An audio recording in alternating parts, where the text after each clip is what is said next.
आता माझ्याकडे बघा इथे किती 9 शेतकरी, महाराष्ट्रातल्या तमाम जनतेला सांगतो 22 वर्ष झाले मी या फील्ड मध्ये काम करतोय. वाईट वाटून घेऊ नका, पण शेतकरी हा शेतकऱ्याची सगळ्यात पहिले टांग खिच आणि बांधावाले जे असतात ते जास्त वैरी असतात. पण ह्या गावामध्ये आल्यानंतर जर मी महाराष्ट्रामध्ये असे ग्रुप बनवू शकलो 100 तर महाराष्ट्राचं कल्याण करून टाकेल एवढं मी सांगतो. पण असे ग्रुप मला प्रत्येक गावात बनले पाहिजे, कारण की हे सगळे लोक काय एकमेकाच्या शेतात जातात, एकमेकाला तुम्ही सल्ला देतात. आता आपल्या भाऊंच्या शेतात गेल्यावर त्यांना सगळ्यात जास्त कॉन्फिडन्स तेव्हा येतो जेव्हा सगळे लोक जातात आणि त्यांना सांगतात की प्लॉट चांगला आहे, त्यावेळेस ते खुश होतात. म्हणजे हा जो कॉन्फिडन्स आहे, म्हणजे ग्रुपने जेव्हा लोक एकत्र येतात ना, एकजुटीची ताकद फार मोठी आहे आणि त्या एकजुटीची ताकद मला आज बघायला मिळते. म्हणून मी एवढा पटकन सगळं काम सोडून आलो. तुम्ही थोडे बाजूला झाले साहेब की काही न्यूनगंड तयार होत आमच्या टीम.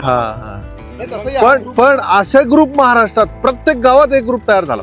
हा आयडियल ग्रुप आहे, म्हणजे याचं नाव intelligent and ideal farmer group असं झालं पाहिजे.